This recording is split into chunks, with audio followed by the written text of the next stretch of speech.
recording. Okay, so welcome, guys. First off, I just kind of wanted to tell everybody really quick before we get into like questions and stuff. So next Wednesday, the 13th, you know how To Be Mindset, we did like a info group for To Be Mindset. We're doing that, and it's going to be a combination of To Be Mindset and Ultimate Portion Fix.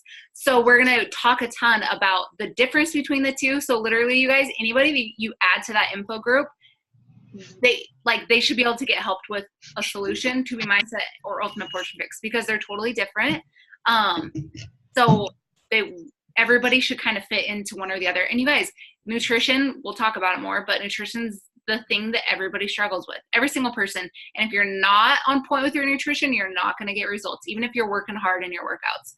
So that's what everybody struggles with. So I think if we can really obviously grow your own knowledge about nutrition, you're going to better help everybody else. Okay. And I was talking to Micah, and we were talking about like Danielle Natoni for some reason, because she's always like super fit. And we were just saying, like, I want to get to the point that I'm so knowledgeable about nutrition that I don't want all the crap, because I know how, like, maybe it's not going to benefit my body. And I don't want to be the person that, like, when there's cake and all this cookies and all this stuff around, I don't want to be like, oh, I don't want any because I'm being good right now. No, I want to get to the point that it's like, I don't want any because I don't want any, you know? So I think like growing your knowledge around nutrition will help you actually understand and get to that point, because I think once you get to that point, then it makes it so much easier to actually eat healthy. So that, mark your calendars, the 13th, next Wednesday, we'll get that group open. So we'll keep it open, go live, talk about the difference. So hopefully help you guys be able to close the deal, talk to people about nutrition, because it's the most important thing, but sometimes the hardest to talk about. So any questions you guys have about anything you're struggling with, anything that's going good that you want to chat about, or if any of the other leaders want to talk about anything specific, go for it.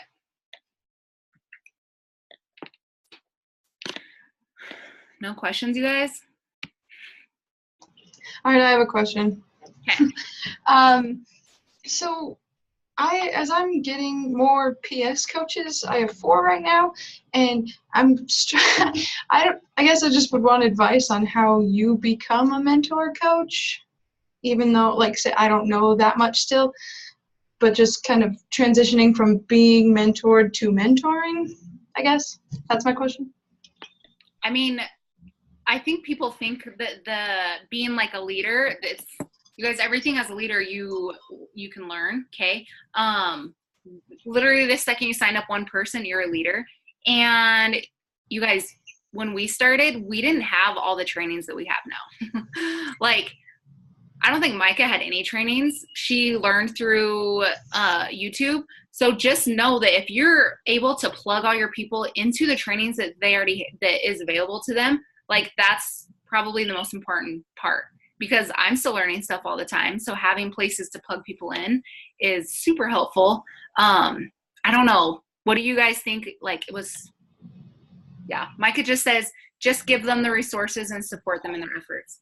So you don't need to know the answer to everything. You don't need to just lead from the front. I always try to make sure that, like, I'm personally hitting Success Club, because then that's going to make my coaches realize that Success Club's not hard.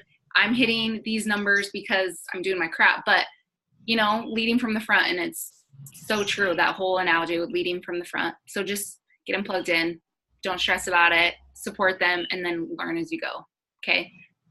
In the chat, really fast, just for those watching the recording, we were also saying, like, you're always doing both. You never hit a point in the business where you're like, I know everything, now I know how to teach it to all my people. The business is always evolving, and that's what leadership is about. If you haven't read Leadership from John Maxwell and you're wanting a book about leadership, that's exactly what it's about. It's about, like, evolving with the times, because things are different than they were a year ago, 5 years ago, 10 years ago. So you're always that's why we always say, like, you're always a challenger. You're always, because it's not just about, okay, I have the perfect body, now I can help challengers. It's, You're always on your own journey while you're bringing in new people. Same thing with the business. You are always still plugged into your upline. I do corporate calls. Well, every single one of us, like the leaders in here, does weekly corporate calls, weekly trainings with other people so that we can learn. We're still on the national wake-up calls. We're still trying to learn. There's never a point where you're like, okay, I know it all. Now I can teach people. You're always in both phases. So just don't trap yourself in there. Yeah. And seriously, I always try to do my business first before I'm like plugging into my coaches. Because if you're not doing your business isn't going to grow. If you're not doing your connecting, inviting yourself, that's where I feel like a lot of people will hit diamond, and then they're on that struggle bus because then they feel like they have to spend so much time with their coaches, where no, like your number one priority should still always be your journey and your business. Okay.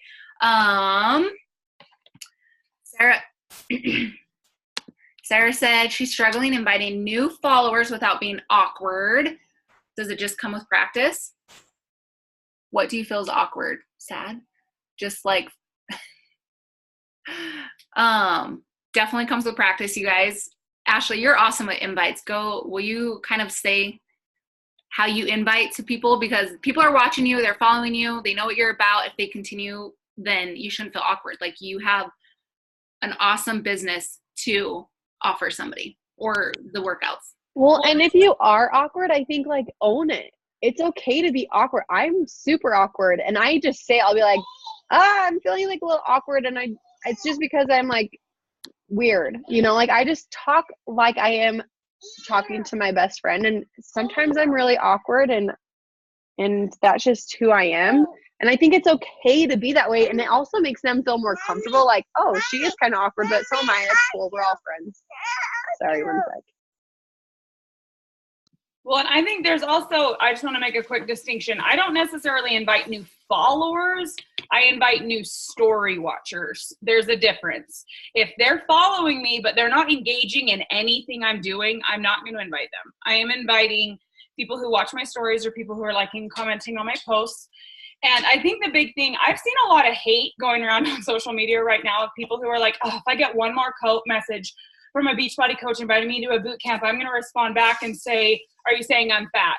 That I'm like, oh my gosh, like these people piss me off. So number one, you've got to be very careful with your wording so that you're not coming across saying something like that, which is why a lot of us will say a compliment when we're sending an invite. My invite wording says something about like, thank you for being a part of my life and being supportive, and I really appreciate it. Were you interested in getting more information about my boot camp? I'm not inviting them to do it. I'm inviting them to get info.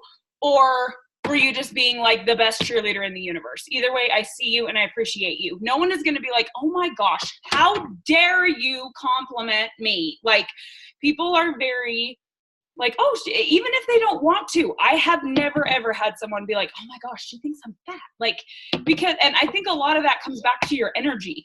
I'm not inviting people to my groups because I think they're fat. I'm not in my groups because I think I'm fat. I'm in my groups because I want to constantly be working on my mindset and putting my health first, because I'm a better mom and I'm more patient when I do my workout first thing in the morning. And I feel better about how I'm fueling my kids when I'm following the meal plans, because it makes it simple. And I think that the tools and resources we have will help other moms the exact same way. And that's exactly why I share and why I invite. I'm not inviting because I want to make a sale. I'm not inviting because I think someone's fat. I'm not inviting because I want points. I'm inviting because I want to help someone change their life, and I feel like we have resources that will do that. Like your energy has to be right. Yeah. So another thing, when I do invites like to story watchers, I kind of call people out. I'll be like, hey girl, I totally see you not like you watching I totally see you watching my stories. I appreciate it. I noticed, blah, blah, blah. Were you interested in some information? So they know, like they know that I see them watching, like kind of call them out on it. I've had people be like, oh my gosh, you can tell that I'm watching. Now I feel like the biggest creep. I'm like, no, don't feel like a creep, So, Ashley is not there. You guys, it's all PD, and your confidence comes from doing the hard stuff. That's the only thing. Your confidence comes from doing the stuff that makes you feel uncomfortable, and you get more comfortable with it. And then your comfort zone grows and grows and grows. So you guys, ask Micah. I was like painfully shy before I started, and I'm still shy in person. But you guys, that's the only way to grow confidence is by just doing it and upping your PD, doing the things that are hard, doing the things that make you feel uncomfortable. That is literally the only secret to it, is just doing it. I think a lot of the people that you think are super confident in all of this still feel really uncomfortable. I know Melissa doesn't like to send invites, but she does it anyway. Okay. I'm sure it still makes her feel uncomfortable, but she does it anyway. So does somebody that have toddlers at home want to answer Janae's question? She says, moms with toddlers at home, where do you find the time to work? Potty training, house stuff, being a team leader, videos. I feel like I have to pick one thing every day. I'm never actually accomplishing anything fully. So someone with kids, take that. Well, I can chat about that, but I do have a toddler with me right now who is being so vocal. Okay, so I think, you have to make some sacrifices. So for me, it was sleep. So I get up at 5 a.m. She lately has been getting up at 6:30, but I get a solid hour and a half of work done without a baby. So I do all of my invites right when I wake up, because if you haven't read Eat That Frog, you need to.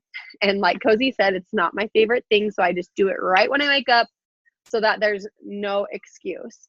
And while I'm sending my invites, I'm listening to my PD. So right now it's either the Brad training or UPS training videos, things like that. And so if you're a mom, you obviously know like multitasking is at its finest. It's not necessarily like the best thing, but sometimes, oh crap, sorry, did I exit out? No. Sometimes you just have to do what you can do and just like forget the rest. Like be okay with where you're at, and it's a stage of life. And that was something I really struggled with for a long time, especially right after I had her, because I just felt like I could not keep up. And I remember talking to Micah and just being like, how did you do it? And she's like, girl, it's just a phase. Like you have to delegate what you can, and then just know, like, give yourself some grace. And when you're not doing all the things that you want to be, when you're not doing all the things that you want to be doing, it's okay. And you just have to do the best that you can, get your power hour done, and then like give yourself some grace, But yeah, I mean, just make a sacrifice instead of, and I'm sure you're not watching Netflix, because if you're like me, like there's no time to watch Netflix, but get up a little bit earlier, half an hour earlier, or stay up a half hour later. Well, and my big piece of advice, this is actually something I'm struggling with, and this is exactly what,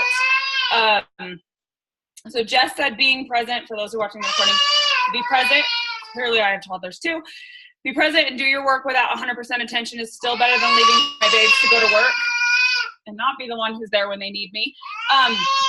Which, amen. My big tip for feeling like, because I've been struggling with feeling like I can't do it all, is figure out what it's time to be focusing on. And there are definitely things you can multitask. PD can be happening in basically every crack of your day. Laundry, dishes, cooking. I'm literally doing a training while I'm making breakfast, feeding my family. Like there are ways to multitask. But if it is time to unplug and be present with your family because your husband just got home, that's not a time to be trying to do your invites at the same time. And if it's time for your kid came home from school and you can tell they had a rough day, this is not when you're trying to do your connections. Like I think to a degree, almost figuring out when it's okay to multitask and when you need to focus, and when like right now is a time that I'm not going to try to do multiple things. I am going to, my baby is asleep, my other one's watching the hour of Netflix that they get a day, time for me to bust through my checklist. And I'm not trying to multitask and do laundry right now. Right now I am present as a boss. Okay, my kids are awake. Now I'm going to be present and do laundry. Now, like, I think being in the moment and acknowledging that you're not trying to watch a training and do your connections, do your invites and cook dinner and have a perfect house and look perfect and do 10 workouts and follow the condition. Like, if you look at it like that, then it is like, holy crap, how am I supposed to do this? Like, being present in the moment and not trying to do everything at once. Admitting that right now I'm doing this. Okay, I did it. Now I'm going to do this. Okay, I did it. Okay, now I'm going to do this. Like it. My brain does the, if you haven't read Take Control of Your Life from Mel Robbins, my brain does the bubbly like thing when I get stressed. and like, but it will run away with me. I will do nothing. I will just sit and think about how much I have to do and I can't do it all. And the way I do it is make a list and tick it off. Okay, I need to make my bed. Okay, I made my bed. Done. And I was listening to some PD at the same time. Awesome. Okay, now I need to do the dishes. Okay, now I need to put dinner on the crock pot. Okay, now I need to make lunch. Okay, now the kids are napping. Now I'm going to do my power hour. Now I'm going to do like work from a list if you have a brain like that. So yeah, that's, yeah. And I'm going to jump on that because I think we all have something to add, and it's going to be different for everybody. It's going to be different based on your husband's schedule, based on your schedule, based on your kids, based on their needs, based on how supportive your husband is, based on your goals. Like, you have to have like a really clear, where am I going with this and what can I sacrifice for long-term gain? So, you need to figure that out on your own. But the biggest thing is you've got to be disciplined. I see a lot of people who overcomplicate everything, overthink everything, and they're spending way too much time on things because their emotions are tied to it, invites, connecting, doing our power hour, and it's taking them way longer when they need to just bust through it and be disciplined to hurry and do it and not overcomplicate it, so that you can be present. And one thing that Josh Coates, I'm sure you'll hear about him. He's like a mentor for a lot of us. And he has always said, you sacrifice your time, not your family's time. So that's why Melissa said she got up early. So if it's not working for you to sacrifice some of your family's time, which I sacrificed some family time, if that's not okay in your situation, then you sacrifice your time. So, that's what I would recommend is Miracle Morning if it's not conducive for you to sacrifice some time during the day. The other thing is you've got to get rid of mom guilt. I could see mom guilt all over that question. And if you haven't started reading Girl Stop Apologizing, she addresses that right out the gate. And I think for some reason, I don't understand it, but we feel like we need to be 100% with our kids all the time. Yet before coaching, we weren't 100% with our kids. If we're being honest, we were scrolling Facebook, scrolling Instagram, watching Netflix. Yet somehow when we're actually doing something productive, I honestly think it's Satan's way of making us feel bad. Whenever we do something productive that actually could impact people for good, we start feeling guilty, which is bull crap. So I think being honest with yourself of, am I doing something that's actually impactful, not just for me, but could impact others for good? Then it's okay that your kids are sitting there playing by themselves and you're not staring them in the eyeballs. It's like, our kids don't need us 100% present. That's just a facade. Our parents never did that. I have yet to meet someone whose mom literally played with them from sunup to sundown. That's not realistic. So it's okay for your kids to play. In my opinion, it's okay for them to play. It's okay for them to be bored and figure out their own crap. And I'm not saying be on your phone for 8 hours a day, because if you did this 8 hours a day, you'd be like a 15 star. So just be intentional and focused, and include them. Ashley's really good at this. Include them in why you're working. My kids know right now, mom and dad are working really hard because we want a house, which means we need 2 hours in the afternoon every day where you guys leave us alone. And they're like, okay, we can do that, because they know what we're working for and we're not just piddling on our phone. So you've got to make sure they understand that this is actually how you buy things, how you do things. Include them on the goals. They know that when we went to Disneyland, that is a result of our business. And so when you're including them in your goals, it's okay. And it's okay. Like, would you feel guilty for going to work from 9 to 5 and you were gone from your kids? You probably would. Some people really struggle with that, but you would probably deal with it better than you deal with this. This is no different. And the fact that Jess and Ashley and everybody on here has mentioned, you're still with your kids. Like, if my kids are sick, I can still be a mom, but I can still do this too. Like, that freedom is incredible. So don't take it for granted, and don't let the guilt monster try and tell you that you're doing stuff that doesn't matter, because it's bull crap. Like, this does matter, and you still matter as a person besides being mom. You can't lose yourself in being a mom. So just get over the mom guilt, basically.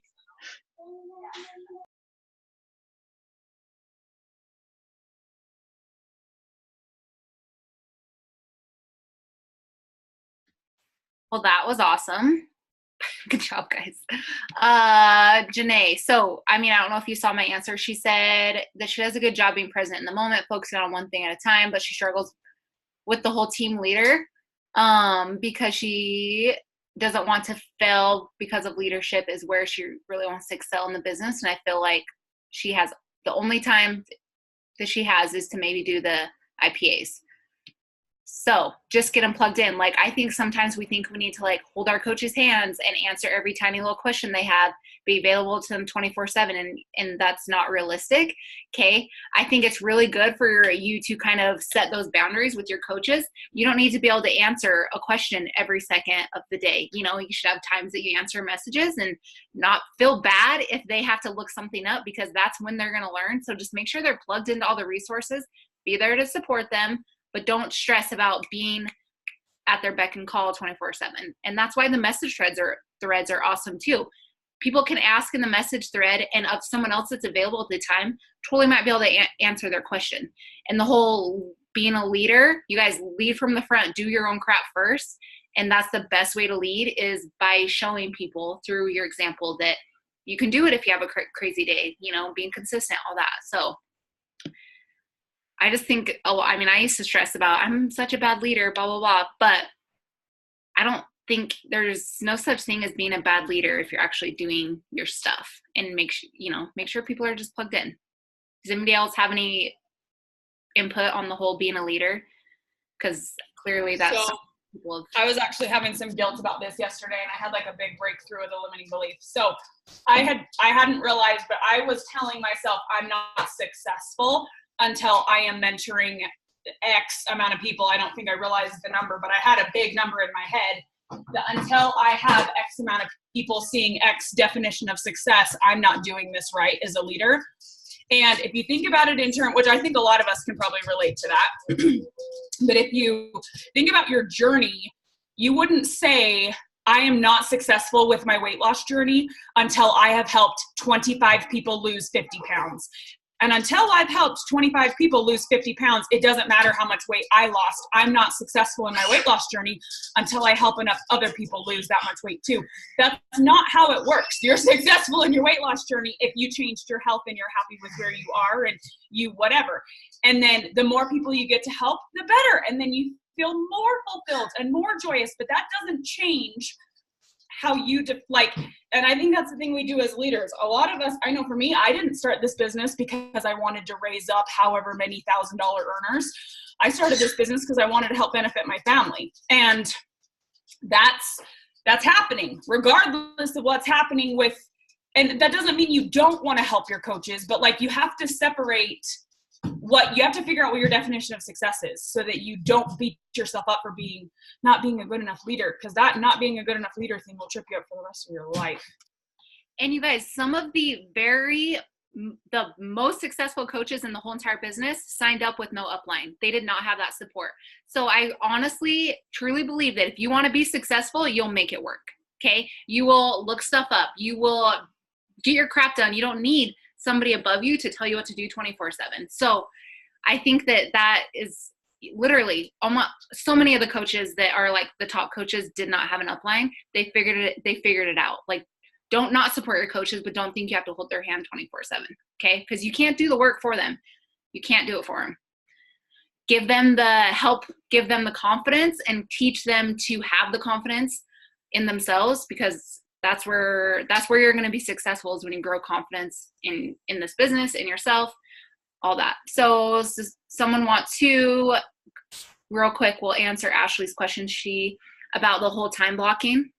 When you started, what did your day look like? And Ashley, I assume you have kids, so let's have somebody that has kids go with that.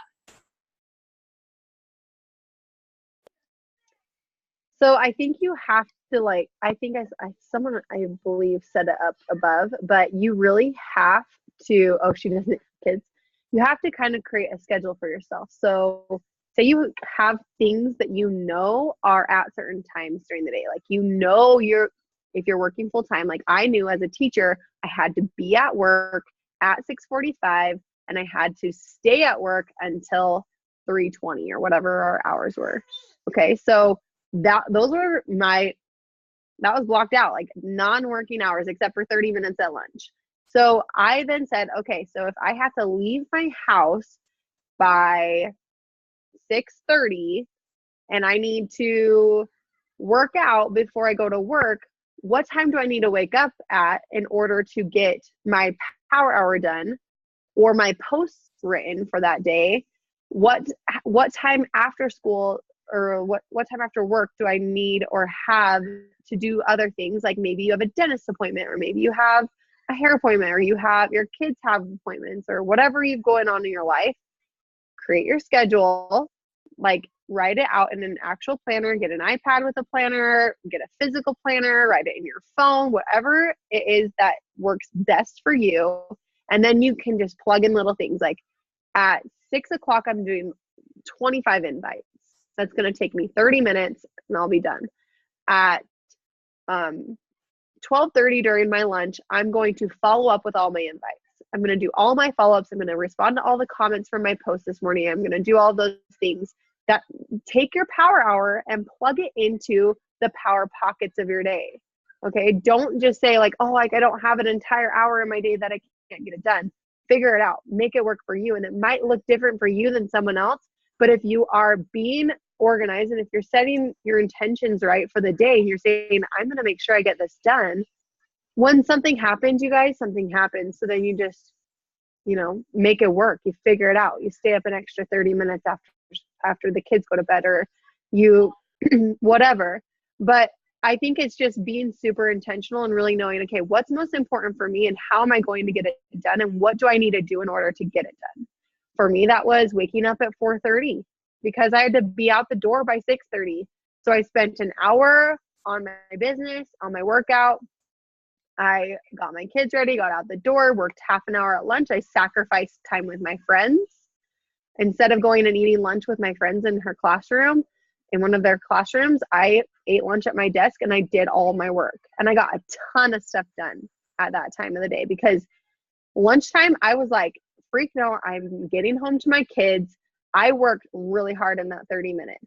After school, my kids had daycare until 4:30. So I spent from 3:20 until 4:30 when I didn't have practice to get in another hour of work. And then when I got home, I took care of my kids. We played a little, we got them fed, we got them bathed, got them in bed. I spent time with Jeff once he went to bed. Then I spent another hour. I was up until like 11:30 every night. I spent from 10 to 11:30 usually every night doing more work. It's maybe not ideal, but you know what I said to myself? It was hard for me. And there were a lot of times when I told Jeff, I'm like, holy freaking crap, I just never stop working and I really hate this. And he's like, well, what do you hate? And I just said, I hate feeling just like I'm working all the time. He said, yeah, but you're working all the time right now, so you're not working all the time later. He's like, yeah, that's exactly right. And then 2 years later, I quit my full-time job. I'm home with my kids. I can work when I want. I can be with them. I can go volunteer at their school. I get all of my work done in the 3 hours in the morning, right after I take them to school. Josie's at home with me right now, but she takes a nap in the afternoon. The kids are gone. Like, your life will change always. So you're constantly having to revamp what your schedule looks like, but lay it all out so you know, okay, what areas of my life can I sacrifice? Oh, I usually watch 2 hours of Netflix at night. Guess what? You can sacrifice 2 hours of Netflix because it will still be there in 2 years. It will still be there, and you can go back and you can binge watch The Bachelor without any commercials, and you can, you don't have to always have that one thing right now. It's always going to be there for you. Okay? That stuff will be there. Your family, and that's one thing, like I don't choose to sacrifice that because my kids won't always be little. They won't always be at home with me. They won't always be 5 years old. So those are the things that I choose not to sacrifice because I know that will change and I'll adapt around that. But the things that will always be there, I can sacrifice that. So good. So obviously, if you have a job, 5 kids, no kids, doesn't matter. You can make it work, no matter how busy you are, you guys. Okay, well, so we'll end this one. Next week will be Thursday evening, 6:30 for this call. So yeah, have a good day, guys.